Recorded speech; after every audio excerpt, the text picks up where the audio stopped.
sparring partner ni Dunay rin, no? Oh. Ako makapilti sa katong ako kay sparring partner. Oh.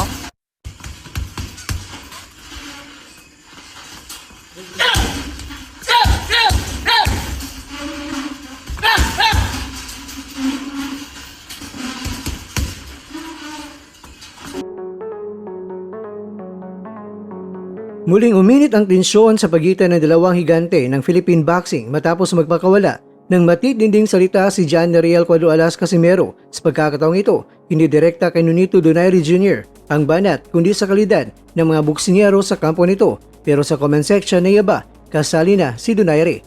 Kasunod ng tagumpay ng kanyang sparring partner na si Mark Saba ang laban niyan kay Jobert Kaimat, na kilalang sparring partner naman ng The Filipino Flash, hindi pinalampas ni Casimero ang pagkakataon na magbigay ng komento.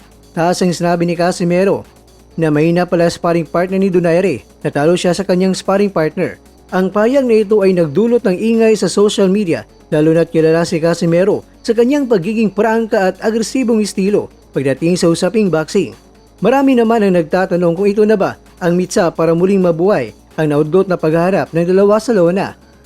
Samantala mga kwento, ang dating pound-for-pound king na si Vasily the Matrix Lomachenko ay opisyal nang magbabalik mula sa kanyang maikling retirement. Target ni Lomachenko na lumaban muli sa darating na Taglaga Sufol ngayong taon. Ang balitang ito ay sadyang inabangan ng mga fans na nagnanais makita ang technical na husay ng Ukrainian legend sa loob ng ring.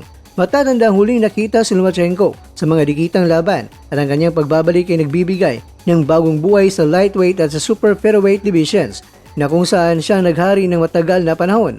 Kasabay ng kanyang pagbabalik sa ring, isang madiskarteng hakbang ginawa ni Vasily Lomachenko na ngayong araw, formal nang natapos ang kanyang kontrata sa top rank na naging tahanan niya sa loob ng maraming taon. Kaya ngayon si Lomachenko ay isa na ngayong promotional free agent. Ito ay nagbibigay sa kanya ng kalayaan na makipagnegosasyon sa iba't ibang promoters tulad ng PBC, Matchroom o Golden Boy.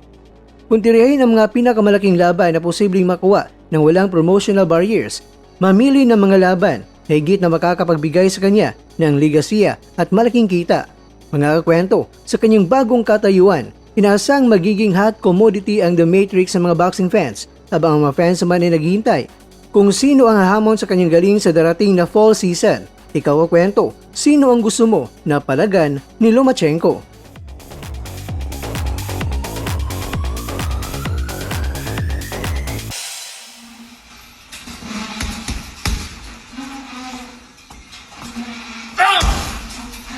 Mga araya itong sparring partner ni Dunay rin, no? Oh. Ako makapilti sa katong ako kay sparring partner.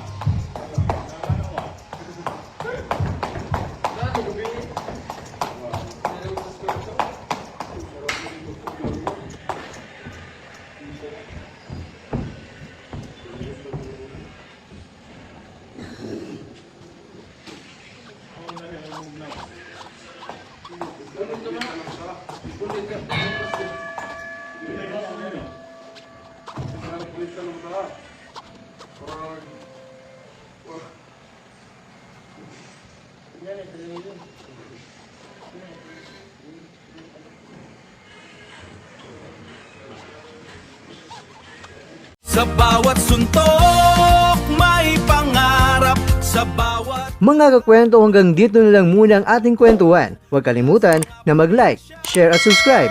Ako po si Mr. Kwento. Ito ang mga kwentong maaring hindi pa nakwento sa inyo. Tayo ng boses ang hindi pa napapansin ng mundo. Samahan niyo akong busisiin ang bawat kwento at bawat sakripisyo ng mga mandirigmang mga Pilipino. Ito ang kwentong di pa nakwento. Pilipinas para sa mundo. Pilipinas para sa mundo.